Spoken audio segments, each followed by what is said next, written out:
Eu quero convidar você a abrir a Bíblia no livro do Apocalipse, capítulo 3. Nós vamos ler a partir do verso de número 7. Apocalipse, terceiro capítulo, a partir do versículo de número 7. Nós iniciamos, alguns domingos atrás, uma série de mensagens, de reflexões bíblicas no tema Igreja em Colapso. Nós temos trabalhado a cada domingo a respeito da importância destas cartas que foram endereçadas às igrejas da Ásia Menor, da parte do próprio Senhor Jesus, para que a igreja pudesse atentar aos seus equívocos, erros, e ao mesmo tempo ter a sua visão aberta para as oportunidades e privilégios que o Senhor estava dando às igrejas daquele tempo. E trazendo para os nossos dias, nós temos refletido e meditado sobre a importância de sermos uma igreja relevante na sociedade à qual nós estamos inseridos. Como igreja, de que forma nós nos manifestamos, de que forma nós nos colocamos diante da sociedade, como a igreja é relevante para homens, mulheres, jovens, adolescentes e crianças do século XXI.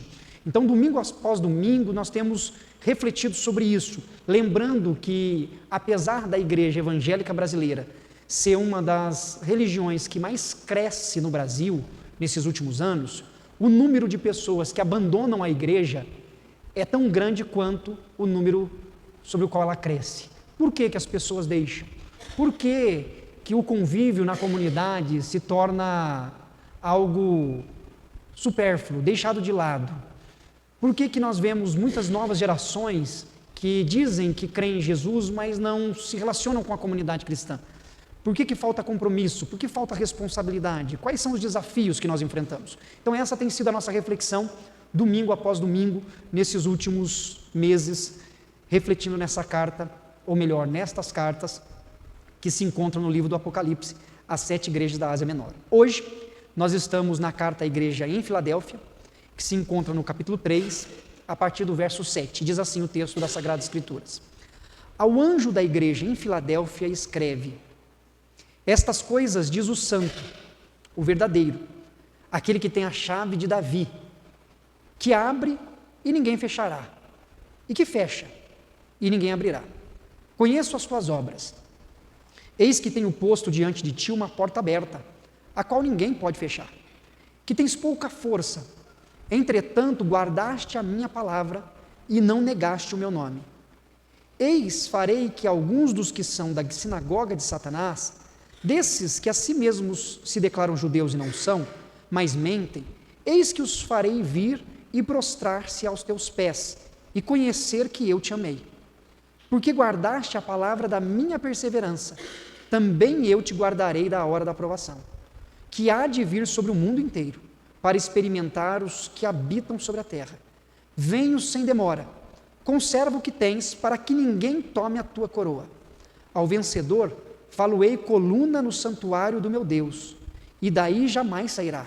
Gravarei também sobre ele o nome do meu Deus, o nome da cidade do meu Deus, a nova Jerusalém, que desce do céu, vinda da parte do meu Deus, e o meu novo nome. Quem tem ouvidos, ouça o que o Espírito diz às igrejas. Amém até aí. Carta à igreja em Filadélfia. À medida que nós lemos o texto, a carta de Filadélfia, e à medida que nós formos refletindo e meditando nesse conteúdo bíblico, eu queria que você tivesse bem destacado na sua mente, no seu coração, um termo, e o termo que eu queria destacar hoje é fragilidade. Porque na palavra que Jesus dá a esta igreja, e esta igreja recebe uma palavra de ânimo, uma palavra de incentivo, uma palavra de apoio, Deus traz através dos lábios do seu Filho unigênito Jesus Cristo, que esta igreja é uma igreja de pouca força, uma igreja frágil. No versículo de número 8, quando ele diz, eu conheço as tuas obras, ele diz, eu sei que você tem pouca força. E ao dizer que a igreja tem pouca força, Jesus está dizendo que conhece a fragilidade da igreja, a fragilidade daqueles que compõem a comunidade. O destaque nesse texto todo passa pelo reconhecimento da impotência da igreja na cidade de Filadélfia no que se refere à influência, à força, o poder da comunidade cristã naquela cidade. A cidade de Filadélfia era uma cidade estratégica. Essa cidade foi fundada e ela fazia parte de uma região em que abria para a rota comercial daquele tempo. Para que você pudesse negociar, comercializar, para que você pudesse adentrar a região da Ásia, você precisava passar pela Filadélfia. E a Filadélfia, por ser uma cidade estratégica, por estar localizada na rota comercial, ela foi utilizada, ela foi usada para ser o centro de expansão cultural e linguístico. Se usava a Filadélfia para que a cultura grega fosse ensinada e transmitida e para que o idioma grego, o grego koiné, fosse também ensinado para que as nações pudessem falar uma língua única e que a língua grega pudesse dominar a comunicação. A Filadélfia era uma cidade que tinha uma relevância muito importante no papel de influência, de manipulação, de consolidação de parcerias e crescimento econômico para toda a Ásia. Entretanto, numa cidade onde a influência, o poder, a estratégia era tão pensado para poder alcançar objetivos, havia uma igreja, mas a igreja não tinha toda essa potência. A igreja não tinha a mesma imponência que a cidade possuía. Se na cidade você tinha pessoas influentes, na igreja você tinha pessoas que não tinham tanta influência. Se na cidade você tinha pessoas poderosas que pensavam estrategicamente, na comunidade de Filadélfia você tinha pessoas frágeis, pessoas que não tinham esse poder nas mãos. Era uma igreja extremamente fragilizada, numa sociedade muito forte. E aí então Jesus dá uma palavra a essa igreja dizendo: olha, eu sei que vocês têm pouca força segundo os conceitos, as ideias da sociedade na qual vocês estão inseridos, mas vocês guardam a minha palavra e vocês não negaram o meu nome, e por isso eu usarei a vida de vocês. É Deus mostrando algo que o apóstolo Paulo nos ensinou, que é em meio à nossa fraqueza que Deus nos faz fortes. O reconhecimento da fragilidade humana é um caminho para que Deus possa, por meio do seu Espírito, nos fortalecer para a caminhada. Jesus diz que sabe da fragilidade da igreja situada na cidade de Filadélfia, mas ele diz: apesar dessa fragilidade de vocês, lembre-se que eu sou o Senhor da igreja de vocês. Portanto, quem fala com vocês é aquele que é santo, é aquele que é verdadeiro. Numa comunidade de pecadores, ou melhor, numa sociedade também de pecadores, Jesus se apresenta como santo, porque apesar de toda a influência socioeconômica da cidade, nem todas as coisas eram feitas com honestidade, nem sempre havia santidade, ou poucas vezes poderia havê-la. Mas o Senhor Jesus é o santo, Ele é o verdadeiro. Ele é aquele que tem a chave de Davi. Chave de Davi representa, simboliza aqui a autoridade. Jesus é o que tem autoridade de fato. E quando Ele abre uma porta, ninguém pode fechá-la, mas quando Ele fecha, ninguém pode abri-la. Por mais que socialmente a cidade tenha sido pensada como uma porta de abertura para a Ásia, para poder conquistá-la pela Grécia, Jesus está dizendo: as portas quem abre, quem fecha sou eu. Sou eu que tenho domínio sobre isto. Os homens podem usar de artimanhas, podem usar de estratégias, de conhecimento, mas sou eu quem tem autoridade, porque sou eu quem tem a chave de Davi. É Jesus mostrando quem Ele é, em meio à sociedade em que a igreja tão fragilizada estava inserida. Por isso que a palavra de Jesus é uma palavra de ânimo para a igreja. É uma palavra de ânimo porque Jesus quer despertar a igreja para que ela cumpra a sua missão. Porque se a igreja se reconhece insignificante numa sociedade avassaladora como era a Filadélfia, ela poderia se inibir se fechar e não realizar a obra para a qual foi chamada, porque diria, o que nós faremos diante de uma sociedade tão imponente como essa? E Jesus está dizendo, vocês são frágeis, mas eu ajo no meio de vocês, portanto vão, cumpram a missão, façam o que tem que ser feito, conheço as suas obras, e eu tenho posto diante de vocês uma porta aberta. Essas são as palavras de Jesus no versículo 8, eu ponho diante de ti uma porta aberta, a qual ninguém pode fechar. É Jesus mostrando à igreja que ela precisa prosseguir na sua missão, sabendo que Deus é quem nos ajuda em meio às nossas fragilidades. É Deus quem abre portas, é Deus quem fecha portas. É Deus quem dá oportunidades.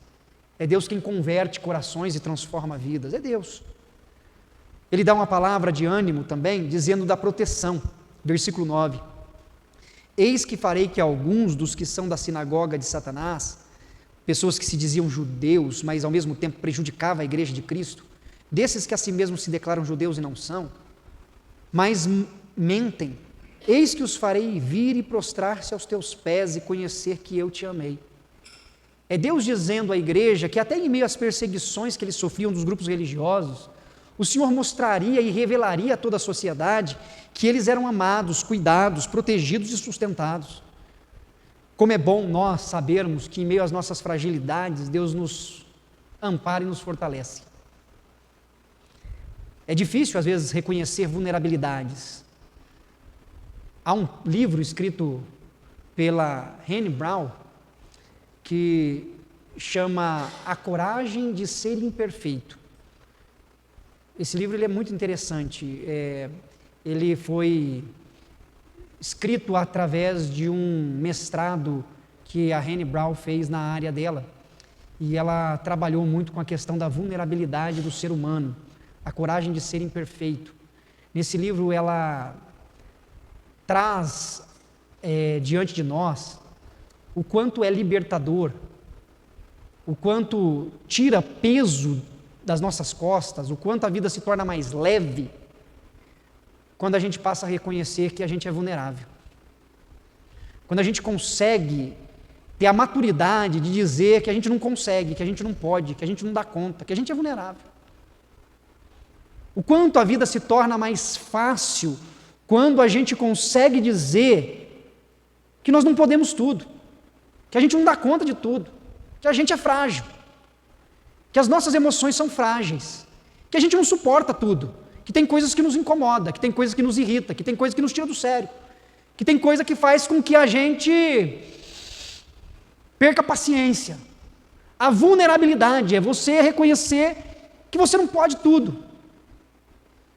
E aqui nesse texto, Jesus está dizendo para a igreja, eu sei que vocês não podem tudo, eu sei da limitação de vocês, eu sei da fragilidade de vocês. E a gente só consegue reconhecer um Deus Todo-Poderoso quando a gente reconhece o quão frágil nós somos. Porque enquanto nós não reconhecemos todo o poder, toda a capacidade que só Deus tem, a gente tenta fazer as coisas com as próprias mãos, nas próprias forças. A gente tenta do nosso jeito. A gente tenta dar conta de tudo. Não é assim? A gente tenta fazer tudo. A gente tenta resolver todos os problemas, a gente tenta arrumar solução para tudo. E quando a gente não consegue resolver tudo, quando a gente não consegue encontrar solução para tudo, quando a gente não consegue dar respostas para tudo, a gente se frustra, se deprime, se abate. Por quê? Porque nós não sabemos lidar com a vulnerabilidade. Porque nós vivemos numa sociedade onde você mostrar ou demonstrar, falar que você não pode tudo, é você ser menor do que o outro que finge que pode tudo, porque ele também não pode, mas ele finge que pode. E a fragilidade é algo que não tem como nós não reconhecermos e sermos transformados pelo Evangelho de Jesus Cristo, porque nós só somos transformados a partir do momento que nós reconhecemos diante de Deus o quão pecadores somos e o quão frágeis realmente nos entendemos. Senão a gente acha que nós somos autossuficientes, que nós podemos tudo, que nós conseguimos tudo, que nós alcançamos tudo, que nós vamos dar um jeito. Já falou isso? Não, calma, nós vamos dar um jeito. Mas às vezes não dá para dar jeito. E é difícil às vezes a gente chegar e dizer, eu não sei como dar um jeito. Só a misericórdia de Deus para nos ajudar. É difícil. É difícil, às vezes, você chegar em casa como mãe, como esposa, e dizer para a família: eu não aguento mais. Para mim, já passou do limite faz muito tempo.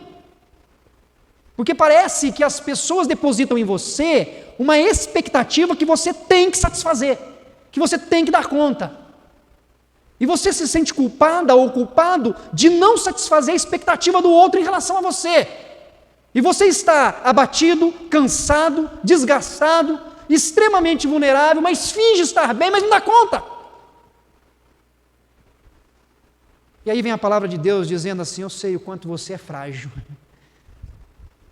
E eu sou contigo no meio da sua fraqueza. É reconhecer a fragilidade. Nós somos frágeis. Nós temos limites. Não é todo dia que a gente acorda bem. Não são todos os problemas que a gente consegue resolver. Não são todas as situações que têm uma saída que vai agradar a todos. Mas o que nós podemos saber é que o Deus Todo-Poderoso que está com a gente não nos desampara nos momentos mais difíceis em que a nossa fragilidade se torna manifesta. Ele está presente com a gente. E Ele mostra o seu amor para conosco. Por isso que nós devemos perseverar, versículo 10. Porque guardaste a palavra da minha perseverança, também eu te guardarei da hora da provação, que há de vir sobre o mundo inteiro para experimentar os que habitam sobre a terra.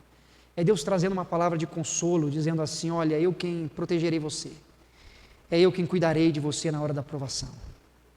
Eu venho sem demora, eu estou junto com você no meio das suas fragilidades. Conserva o que você tem, para que ninguém tome a sua coroa. Coroa aqui não é salvação. Ele não está dizendo: olha, conserva a sua coroa, para ninguém tomar a sua salvação, porque aqueles que o Pai deu a Jesus, não pode ser arrebatado das suas mãos. A ideia de coroa aqui é uma vida de confiança, é uma vida de fidelidade com Deus. É uma vida onde o Senhor governa a nossa caminhada e nós prosseguimos com os olhos fixos nele. Por isso, continue caminhando perseverantemente. Você está cansado? Você está cansada? Eu queria dizer que eu te entendo o cansaço, eu te entendo nesse cansaço, eu te entendo, porque é cansativo, é difícil, todos os dias são problemas para resolver, são problemas repetitivos, não é? Tem problema que parece que faz 5 anos que você já resolveu, mas ele volta, não muda, faz 10 anos é o mesmo problema, 15 anos é o mesmo problema, porque cansa qualquer um. E às vezes a gente se sente tão frágil, porque fala assim: será que eu nunca vou conseguir resolver? Será que eu nunca vou conseguir, nunca vai acabar? Eu vou dizer uma coisa para você: na glória acaba, viu? Você pode ficar tranquilo. Lá acaba. Mas talvez aqui não vai acabar. Talvez aqui você não vai conseguir resolver. E eu não posso aqui dizer, ó, vai resolver, mas uma coisa eu posso dizer para você sem medo: Deus não vai te abandonar, Ele vai estar com você todos os dias, até a consumação dos séculos. Ele é presente. E em meio a esse cansaço, Deus diz assim: ao vencedor faloei coluna no santuário do meu Deus. A região da Filadélfia, ela sofria com erosões, havia muito terremoto. Em alguns momentos, toda a cidade perdeu o que havia sido construído por causa dos terremotos. Então havia um medo, havia uma preocupação nos cidadãos da cidade de Filadélfia, porque havia tremores de terra e às vezes esses tremores podiam ser um abalo sísmico um pouco mais forte, e eles poderiam perder a casa, perder o templo, perder tudo que eles tinham construído. E aí o Senhor dá uma palavra para eles, dizendo assim: olha, junto a mim vocês são colunas, vocês são sustentáculos, vocês são a base, que não vai se abalar. Ele diz: gravarei também sobre ele o nome do meu Deus, estará impresso em vocês o meu nome, o nome da cidade do meu Deus, a Nova Jerusalém. Filadélfia mudou de nome 3 vezes. Se chamou Filadélfia, depois de muitos anos foi mudada para Neo Cesareia, e depois de alguns anos de novo foi mudado para Flávia, em homenagem ao imperador Flávio. Uma cidade que mudou de nome. E nessa tentativa de mudanças, tentava trazer um novo ânimo para a cidade. E Jesus diz: olha, vocês receberão um novo nome, o nome da minha cidade. Quando ele diz isso, o Senhor está dizendo assim: olha, não são estes nomes que identificam vocês, quem identifica vocês sou eu. É Jesus mostrando a sua presença no meio do seu povo. E por isso ele vai encerrar dizendo: olha, quem tem ouvidos ouça o que o Espírito diz às igrejas. uma palavra de ânimo para aquele que não só se sente frágil, mas para aquele que é frágil. Porque não é uma questão de sensação, não é uma fragilidade emocional, de impossibilidade que nos toma conta, que um coaching pode nos motivar a fazer e a ter um ânimo renovado para que a gente consiga dar um gás a mais. O que o texto está dizendo é sobre a nossa impotência real.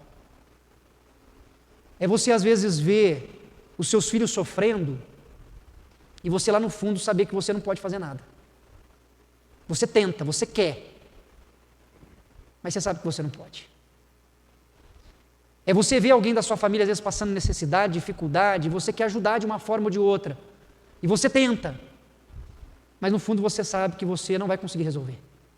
Você vê alguém que você ama dependente do álcool, dependente da droga, viciado em jogo, às vezes em alguma outra coisa, pornografia, e você quer ajudar essa pessoa, você sabe que isso poderá prejudicá-la, destruí-la, mas você sabe que você não dá conta, você não pode, está além da sua competência. Você vê injustiça acontecendo, e você quer ver justiça, mas o lugar que você ocupa, você não vai fazer justiça. O seu inconformismo, a sua indignação, não é suficiente para mudar o ato de injustiça. É duro para nós reconhecermos circunstâncias em que nós somos frágeis, vulneráveis, impotentes, incapazes. É difícil. Mas como é bom que mesmo quando a gente se reconhece assim, se vê assim, a gente vem a ouvir a voz do Espírito de Deus falando com a gente, dizendo: faz a sua parte porque eu sou contigo. Prossegue no seu caminho que eu sou contigo. Porque eu posso abrir portas que ninguém vai poder fechar. Porque eu posso fechar portas que ninguém vai conseguir abri-las.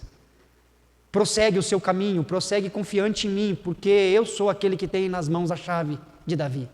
Eu sou autoridade sobre as autoridades. Eu sou aquele que pode muito mais do que qualquer um pensa. E eu sou contigo e eu te amei. Como é bom ouvir a voz de Deus falando com a gente. Isso nos anima, isso nos traz esperança, isso faz brotar perseverança, para que nós continuemos lutando, mesmo sabendo das fragilidades às quais nós somos suscetíveis. É isso que faz a gente perseverar. Não é a certeza de que as coisas mudarão, mas é a certeza de que basta uma palavra dele, do Todo-Poderoso, para que as coisas possam mudar. A gente não pode, mas ele pode. Ele pode fazer infinitamente mais do que tudo quanto pedimos ou pensamos. Ele pode. Nós somos frágeis, mas ele é forte. Que Deus nos ajude. Eu queria ter